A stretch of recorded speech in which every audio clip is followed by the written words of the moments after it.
오늘은 예배의 능력에 대해서 여러분과 함께 나누고자 합니다.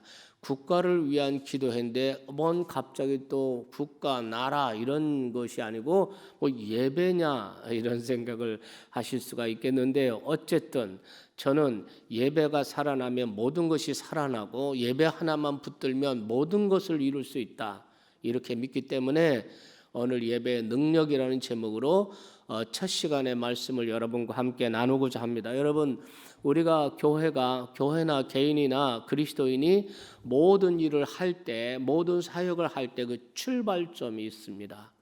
그리고 우리가 모든 능력을 받는 원천이 있습니다. 그것이 바로 예배인 것입니다. 우리 크리스천들은 예배 중에 영감을 얻고 예배 중에 계획을 세우고 예배 중에 성령의 임재를 체험하고 예배 중에 능력을 받습니다. 저의 목회 영역, 목회 사역의 지난 날을 회고해 보면 모든 것이 예배였습니다. 예배 속에서 영감 받았고 예배 속에서 능력 받았고, 할렐루야, 예배 속에서 하나님의 뜻을 분별하고 예배 속에서 모든 영감을 얻은 것을 볼 수 있습니다. 여러분도 마찬가지일 것이라고 생각합니다.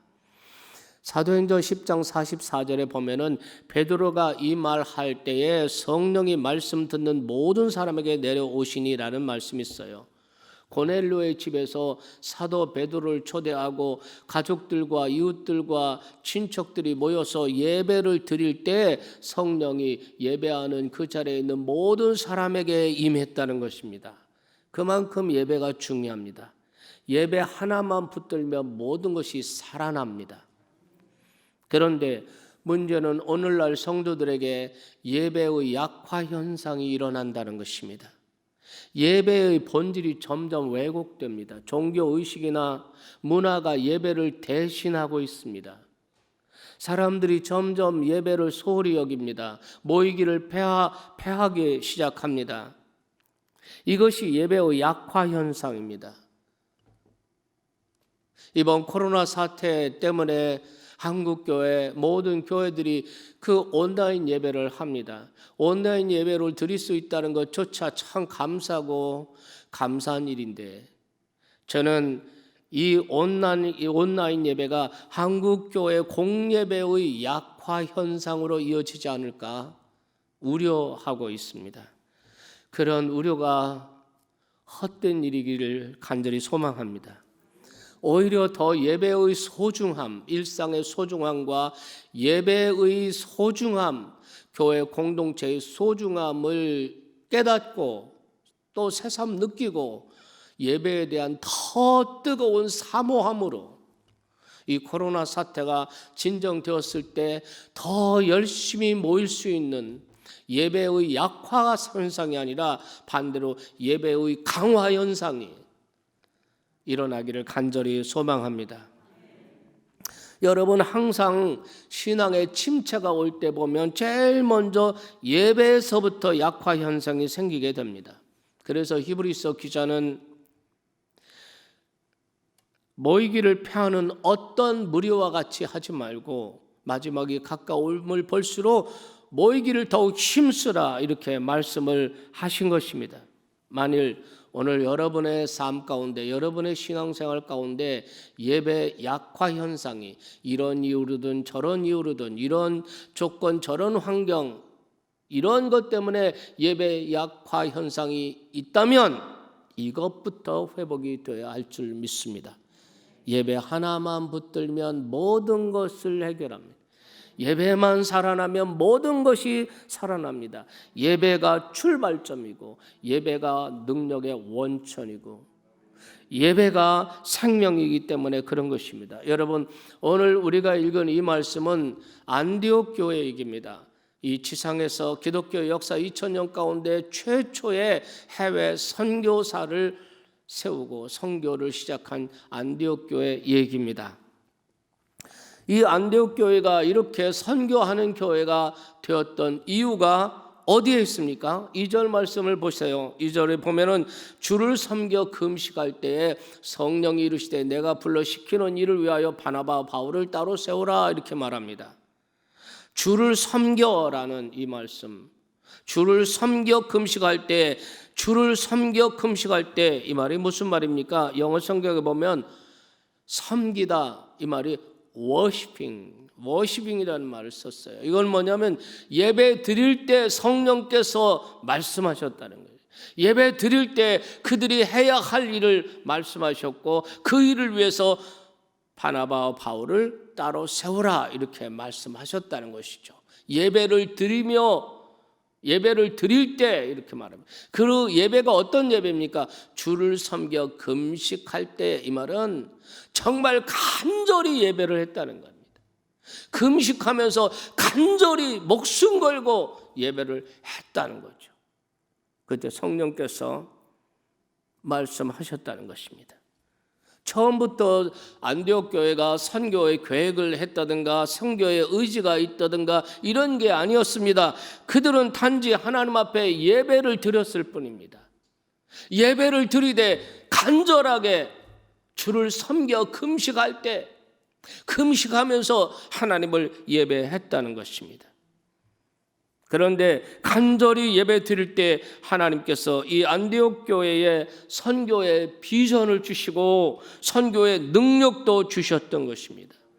그러므로 여러분, 교회가 새로운 일을 시작할 때 보면 항상 예배가 교회의 엔진이에요. 예배라는 엔진 때문에 새로운 비전도 보이고, 예배라는 엔진 때문에 나아갈 길도 보이고, 그 길을 갈 수 있는 능력도 생기는 것입니다. 그래서 예배는 모든 사역의 뿌리고, 그리고 그 뿌리에서 모든 다른 사역이 나오는, 모든 사역들은 부산물이라는 것입니다. 우리가 교회에서 선교하는 일 얼마나 중요합니까?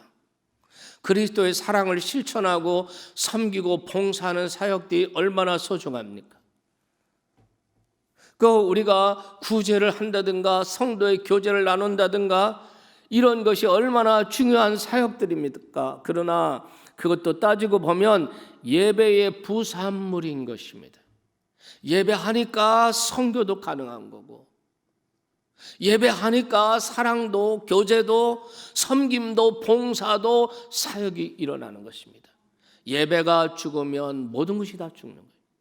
예배가 살아나면 모든 것이 살아나는 것입니다. 그렇다면 예배가 살아나고 회복되면 어떤 일이 벌어지느냐? 여러 가지가 있지만 오늘 아침에 세 가지를 간추려 보겠습니다. 첫째, 예배가 살아나면 교회가 하나가 됩니다. 예배에는 어떤 능력이 있습니까? 하나 되게 하는 능력이 있습니다. 가정 예배가 세워지면 가정이 하나가 되는 역사가 일어납니다. 아내와 남편이 하나가 되고, 부모와 자식이 하나가 되고, 세대가 합쳐집니다. 가정의 예배가 세워지면 가정의 모든 가족 구성원들의 생각이 하나가 되고, 비전이 하나가 되고, 가치관이 하나가 되고, 방향이 하나가 되고, 힘이 하나로 모아지는 것입니다. 그래서 가정 예배가 아주 소중한 것입니다. 1절에 보면 안디옥 교회는 참 여러 계층의 다양한 사람들이 모여 있는 것을 볼 수 있습니다. 안디옥 교회는 5명의 목회자, 지도자가 있었습니다. 그런데 이 지도자의 면면을 한번 보시겠습니까? 바나바라는 사람은 나이가 많은 사람이고 부자고 귀족이었습니다. 자기의 땅을 팔아서 교회에 바칠 정도로 부자였습니다. 그런가 하면 니게르라고 하는 시몬, 이 시몬은 북아프리카 출신의 흑인입니다. 니게르, 여기에서 니그로라는 말이 나왔습니다. 흑인을 폄하하는 말이죠. 지금도 인종차별이 아직도 남아 있습니다만은 그 당시에 인종차별은 지금보다 훨씬 더 심했습니다. 니게르 출신입니다. 그리고 여기 보면은 구레네 사람 루기오, 구레네 출신 루기오, 구레네 사람, 구레네 출신, 구레네도 역시 흑인입니다. 구레네에서 이 수리아 이 안독으로 와가지고 일을 하는 노동자입니다. 오늘날로 말하면 외국인 노동자의 신분이라고 할 수가 있을 것입니다. 그리고 마나임은 헤롯의 젖동생이라는 것은 유모가 같다는 것입니다. 왕족이나 귀족들은 아이를 낳아서 유모가 길러주지 않았습니까? 그런데 헤롯 왕의 유모와 이 마나임의 유모가 한 사람이라는 거예요. 그러니까 이 마나임의 신분이 어떤 신분입니까? 귀족이나 혹은 왕족 이렇게 볼 수가 있을 것입니다.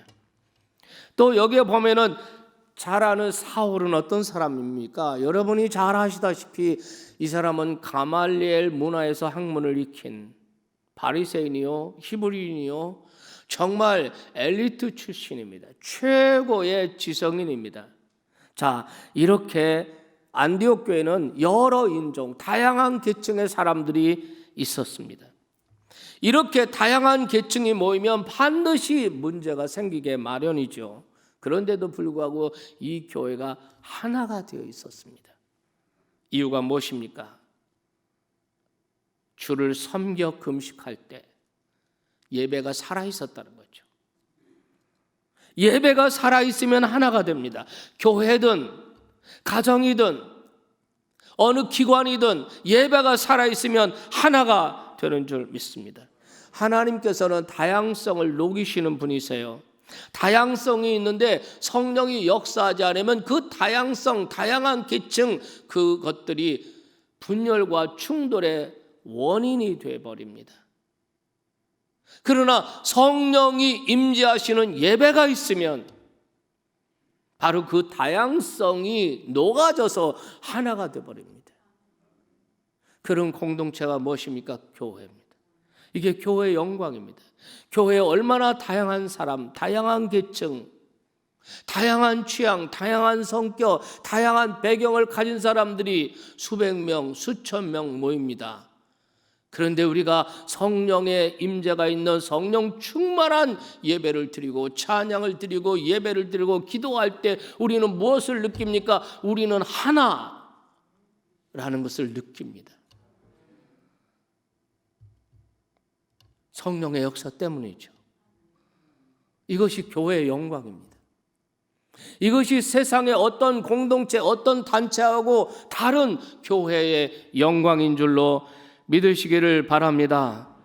청년 예배 다르고 중고등부 예배 꼭 따로 드려야 된다고 우기지 말아야 돼요. 왜냐하면 성령이 임재하시면 남녀노소 세대를 초월해서 하나가 됩니다.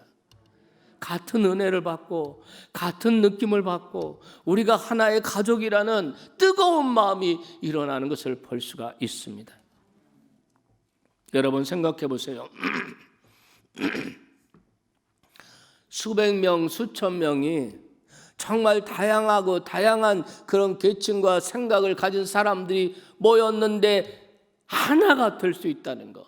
생각이 하나가 되고 가치관이 하나가 되고 방향이 하나가 되고 목적이 하나가 되고 할렐루야 한 가족임을 느끼는 거, 확장된 가족임을 느끼는 거, 이게 기적 아닙니까? 이것이 성령의 능력이에요. 예배의 능력은 바로 예배를 통해 하나 되게 한다는 거예요.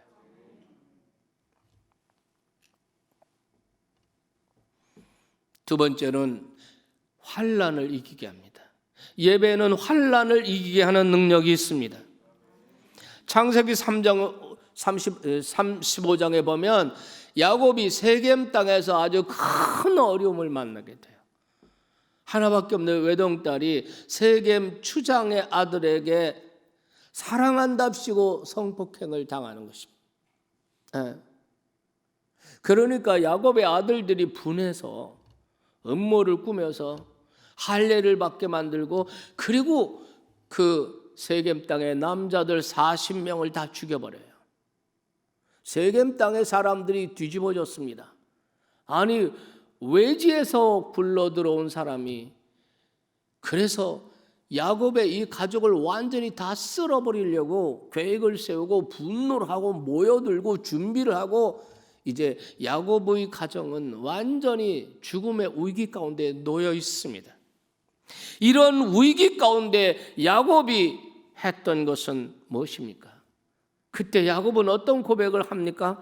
창세기에 보면 우리가 일어나 베델로 올라가자. 내 환난 날에 내게 응답하시고 나의 가는 길에서 나와 함께 하신 하나님께 내가 거기서 단을 쌓으려 하노라 그랬습니다. 야곱의 삶의 위기와 문제가 닥쳤습니다. 그때 하나님께서 야곱에게 베델로 올라가라, 거기서 단을 쌓아라 이렇게 말씀하십니다. 단을 쌓으라는 말은 예배를 회복하라는 뜻이죠. 지금 우리는 얼마나 많은 문제가 산적해 있습니까?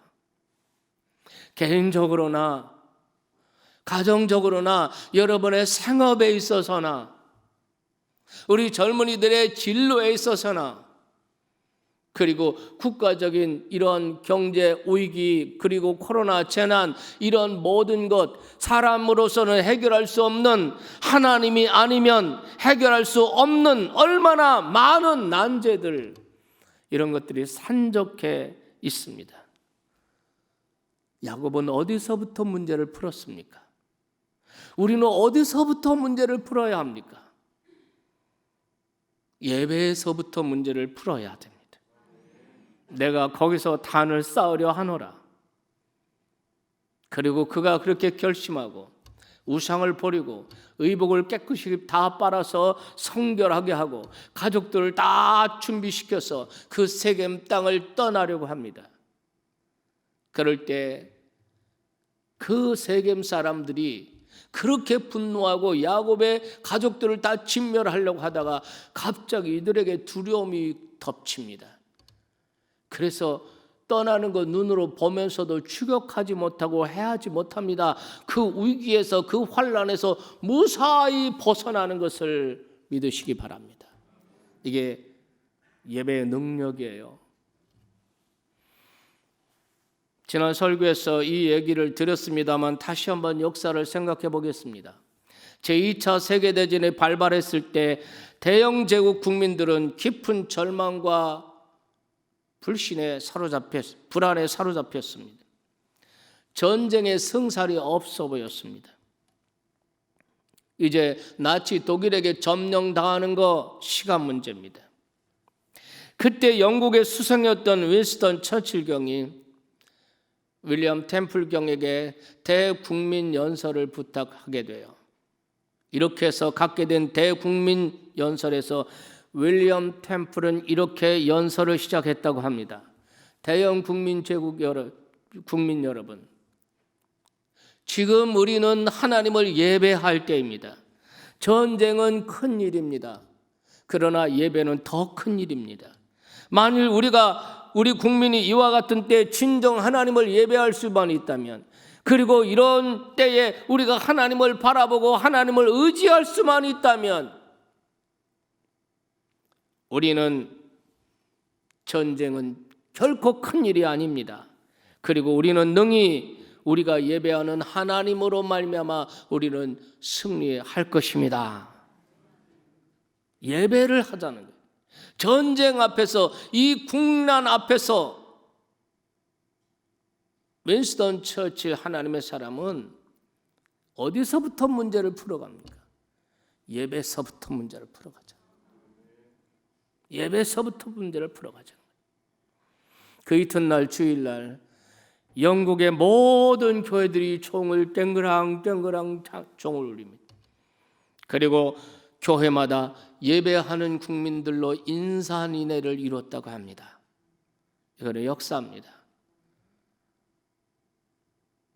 그리고 영국은 많은 어려움과 시련과 이런 것을 견디고 참아내고 결국은 승리하게 된 것입니다.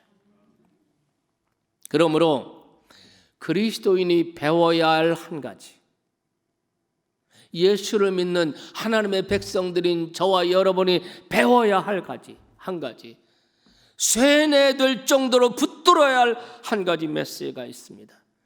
그는 환난과 위기의 때에 예배부터 하라는 거예요. 환난과 위기가 있을 때 다른 것으로부터 풀지 말고 예배로부터 풀어야 한다는 것입니다. 그런데 여러분, 악한 마귀는 우리 성도들이, 그리스도인들이 위기를 만나고 환난을 만났을 때 예배로부터 문제를 풀어야지 라고 시작하고 예배하기 시작하면 사탄이 무서워합니다. 벌벌 떱니다. 그래서 어떻게든지 생각을 다른 데로 분산시켜 놓는 거죠. 예배는 관심 안 두게 하고 자꾸 다른 방향으로 풀려고 관심을 갖고 유혹을 하고 분산시키고, 그러면 성령께서는 우리를 예배의 자리로 자꾸만 초대하시는 거죠.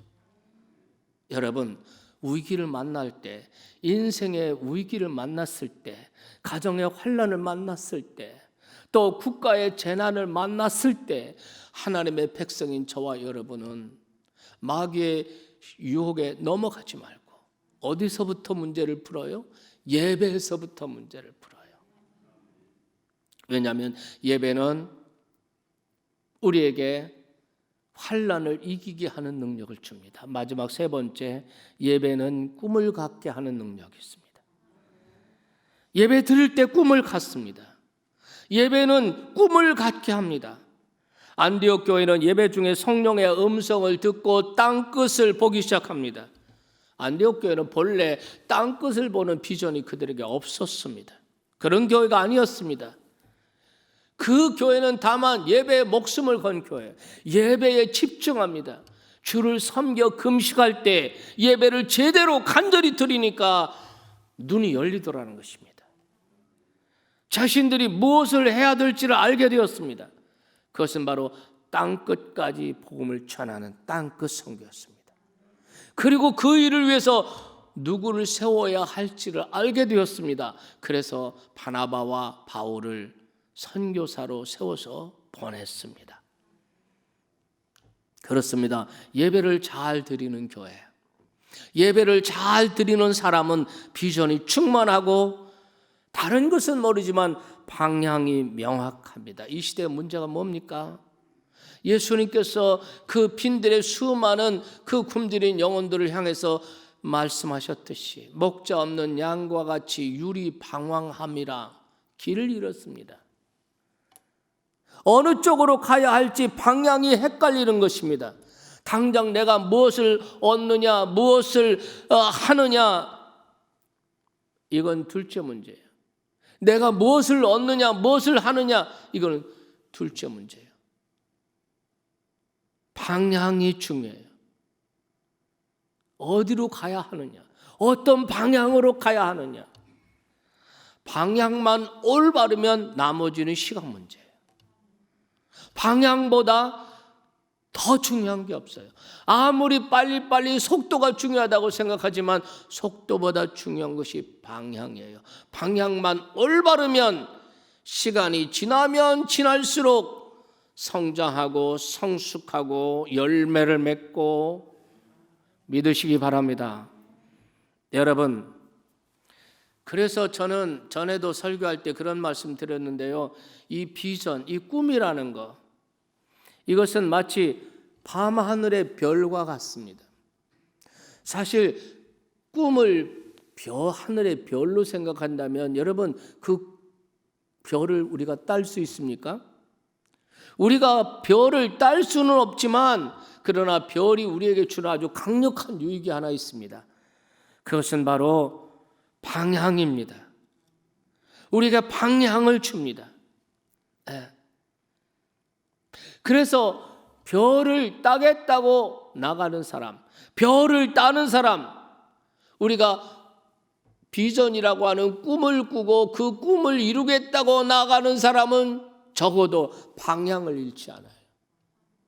좌로나로나 치우치지 않습니다. 그런데 예배는 바로 그 꿈을 갖게 하는 능력이 있다는 거죠. 네. 마치 자동차가 주유소에서 기름을 주유받듯이 예배 시간은 꿈을 주유받는 것입니다. 요엘서의 말씀을 여러분 기억하시죠? 너희 젊은이들은 환상을 볼 것이고 너희 늙은이들은 꿈을 꾸고 너희 자녀들은 예언할 것이요. 예배 시간에 막 꿈을 주의받습니다. 우리 아이들도 꿈을 주의받습니다. 그래서 예배 시간에 이 아이들이 꿈이 생깁니다. 꿈을 가지게 됩니다. 그래서 나는 이런 사람이 될 거야. 나는 나중에 이렇게 살아갈 거야. 이런 사람이 될 거야. 꿈을 갖게 되는 것이죠. 젊은이는 젊은이대로 환상을 보고 노인들은 노인대로 꿈을 꾸게 되고 자녀들은 자기 입으로 자기 미래를 예언하는 것입니다. 나는 이런 사람이 될 거야. 저는 아주 어린 시절부터 우리 어머니에게 계속 말씀을 들으면서 어머니와 예배를 다니면서 나에게는 나는 목사님이 돼야지. 나는 목사님이 돼야지. 나는 목사님이 될 거야. 그래서 내가 초등학교 6학년 때 비로소 학교에서 목사라는 별명을 얻게 됐습니다. 애들이 나한테 목사님이라고 그랬어요. 목사님 불렀어요. 그러더니 전 진짜 목사가 됐습니다.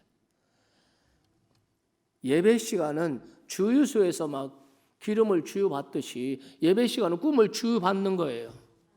우리가 그 꿈을 다 이룰 수는 없을 거예요.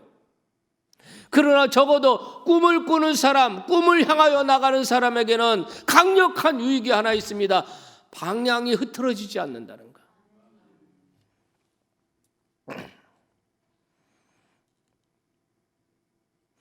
오늘은 예배의 능력에 대해서 여러분과 말씀 나눴습니다.